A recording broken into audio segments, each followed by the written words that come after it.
When I tell people I drive a Corvette, the reaction is usually as you would expect. But when I tell people it's my daily driver, well,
my name's Matt, and I daily drive a 2002 C5 Corvette. She's electron blue and powered by an LS1 V8, good for 350 horsepower and 375 pound-feet of torque. She's a base model, not a Z06, and that was purely because the C5 Z06s only came in the coupe body style.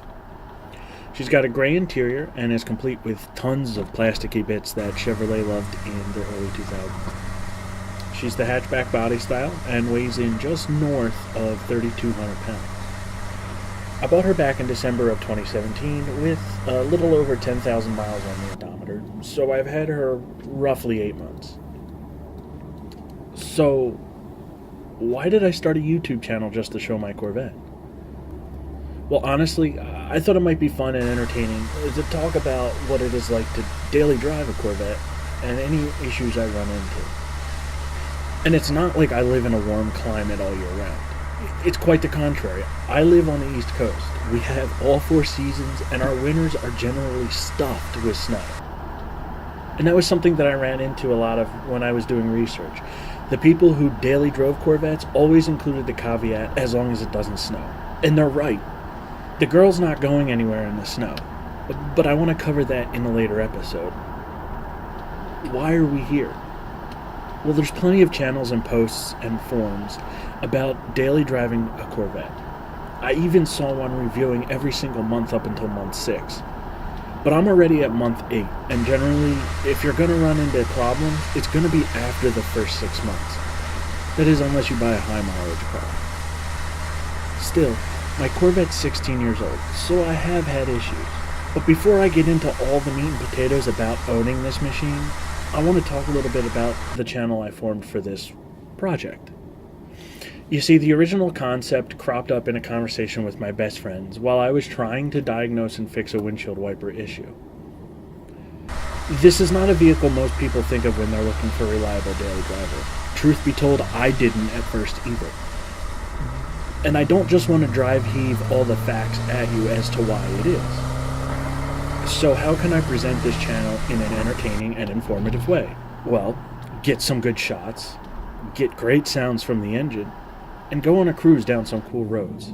Oh, shit. Did I mention that this is not my daily drive? I'm sorry, I should have started with that. No, I drive I-95 into center Philadelphia every day. That's rush hour, to and from work, in a 6-speed. Yeah.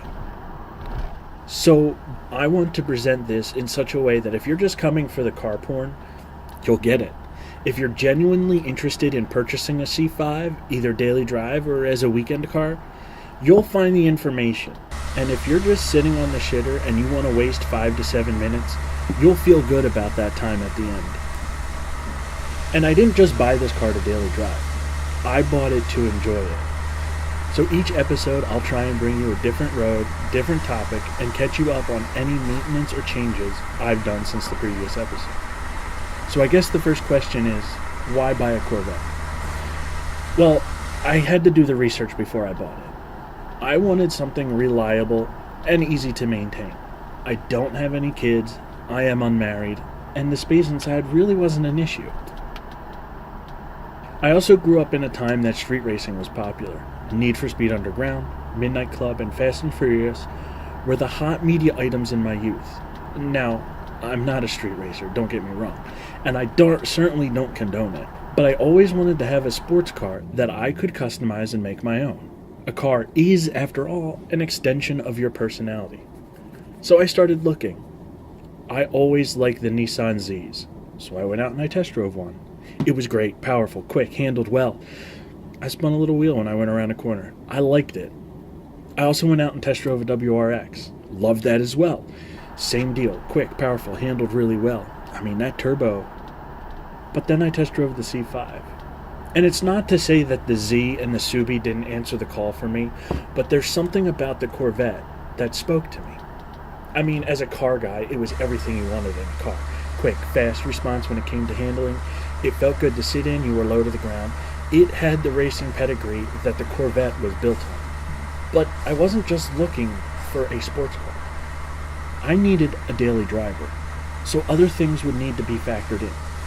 Space, gas mileage, price, and when it came down to it, the Corvette ticked off more boxes than both other cars.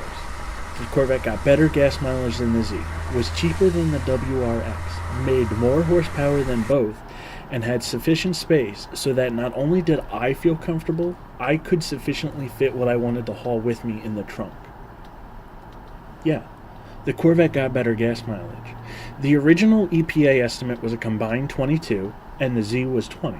Now, if you look at the new EPA estimate, the Corvette was lowered for the 2002 model year, but every forum I read, most drivers were exceeding not only the new estimate, but the original estimate. Factor in that nearly every model of Chevrolet has been graced with some version of the famed LS motor, and that the interior was comprised of parts from other GM models. I figured the maintenance costs on the Vette would be significantly cheaper in the long run, not just when I went to purchase the car.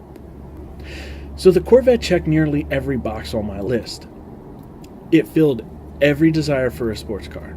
It got decent gas mileage. It had significant space, and it accelerates like a bat out of hell. Yeah, she does that.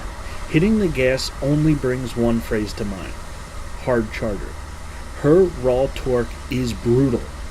Sure, there are other cars out there with the same horsepower and torque rating, and 375 pound-feet of torque, by today's standards, is nothing to write home to mom about. But most cars today also don't weigh 3,200 pounds soaking wet. They weigh significantly more, and they aren't as cheap. Yeah, you're going to be hard-pressed to find a sports car with 350 horses for under $20,000. And after 8 months, I can tell you I know I bought the right car. How? Well, on the rare occasion I had to drive another car to work, I would open my locker at the end of the day and not see my Corvette key hanging there. My heart would sink. After 8 months, despite having to change a wiper motor, wiper switch, throw in new tires, oil change, I can still honestly say I enjoy driving the Corvette every single day. Whether it's to work or out early on a Saturday morning, I enjoy this car. And that's what it's about at the end of the day, right? So I realized this first episode was light on the facts. I didn't talk much about owning the car, driving the car, or cost of ownership. But I don't want to worry you.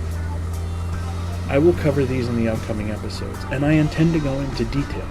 Consider this episode a trial balloon. I want to see if I'm going to enjoy making these videos, or it becomes too much of a hassle. Let me know in the comments if you daily drive a Corvette or something else unusual or unique. I want to know all of the unique cars you daily drive. Let me know if you have any questions or any topics you want to see covered in future episodes. I'll answer them as best I can. And I'm always looking for an excuse to go for a drive. So if you know of any cool roads, whether it's side roads, back roads, highways, throw them down there in the comments so I can check them out. I hope to see you guys on the next episode.